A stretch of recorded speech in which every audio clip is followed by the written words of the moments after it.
What's up, YouTube? Welcome to the Michigan Mudlark. Today I'm going to be testing out this vintage SEARS Lapidary by SEARS Roebuck and Company that was very kindly gifted to me by a friend of a friend who knew I wanted to get back into lapidary. I've got a bunch of old slabs from years ago that I've been wanting to cut up. So stick around and we'll see how this puppy works. Alrighty, so first and foremost, let's go over some of the things I had to buy to make this puppy usable again. I got this aluminum back plate. Sits there on the bushing. I'm going to be putting some metal electroplated diamond discs on there, and then also I bought some of these polishing discs used for like polishing marble floors, and see how those work out. I used to do a lot with aquariums, so I have this old aquarium pump hooked up to some tubing and that little oil water dripper. I have that right there where I'm going to be polishing the rock. Also, I'm in an unheated attic. You can probably tell there's not a lot of space up here. It's kind of crowded.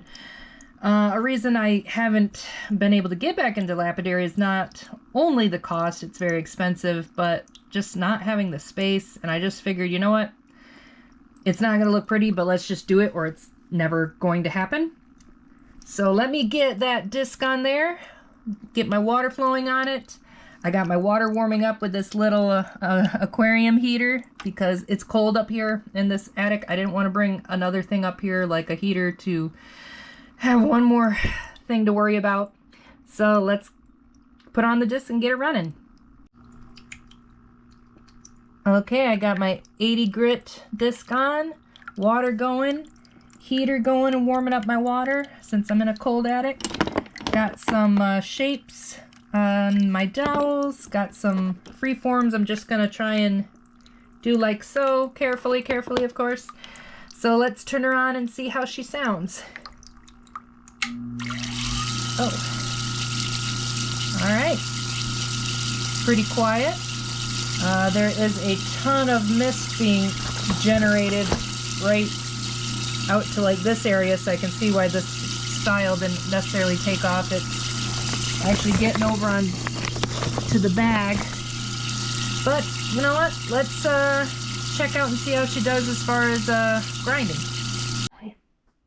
So I got a lot of rocks in like a grab bag. This is the first one I'm going to try out. I'm not sure if it's an agate. Pretty sure it is, but like I said, it was just like a, you know, by the pound slabs, and I just grabbed them, and this is the one I'm going to start with.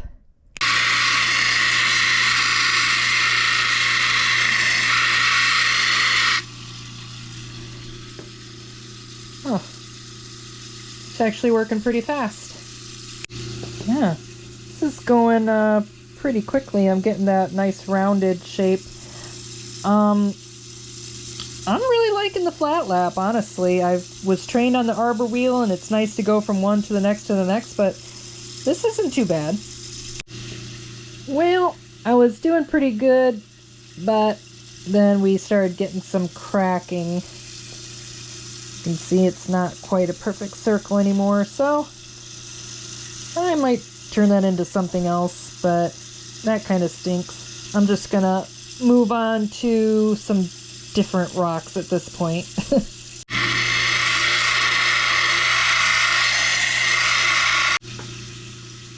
Yeah, I like that.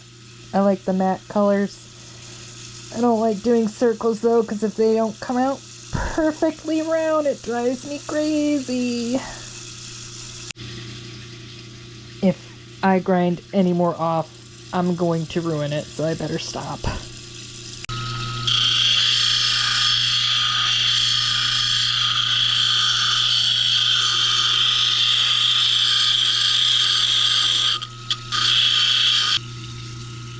Alright.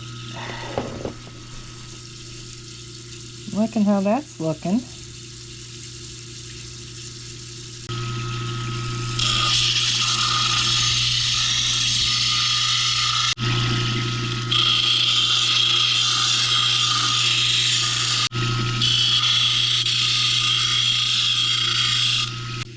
This summer, I found some Leland bluestone up in Leland, Michigan. I'm going to try and get a tiny little cab out of that piece.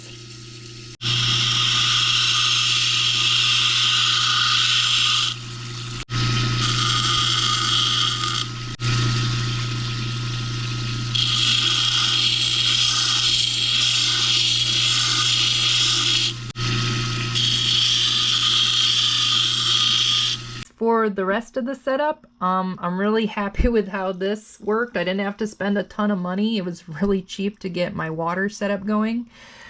The water is nice and warm, about 80 degrees from this little puppy. So although my hands are pruny, they're not cold, so my joints don't hurt. So that was definitely a great little addition.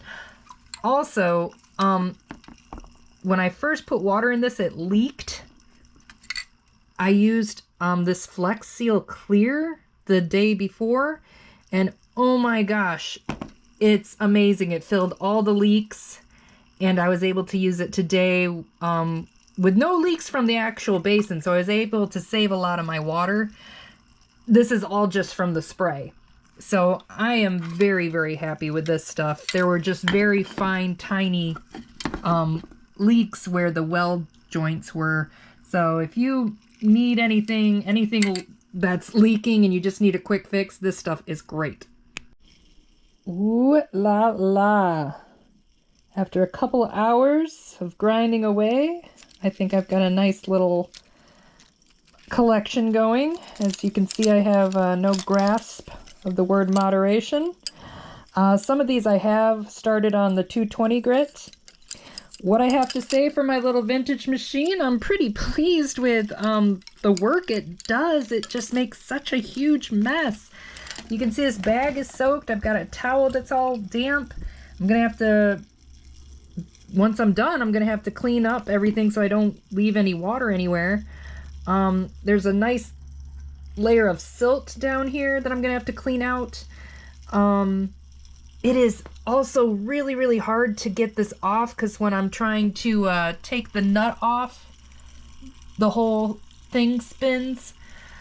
So it's a bit of a pain in the butt, but I mean, it does its job. It does a really good, I mean, and this is an agate, so beautiful work. One of my favorites, blue lace agate. It does a good job. It's just such a mess.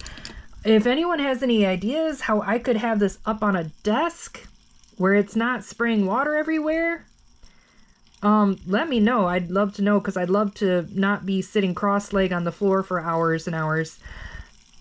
If you like what you saw and you want to see more, please give me a subscribe and maybe hit that like button. Again, this is the Michigan Mudlark, and I will be seeing you again soon. Bye-bye!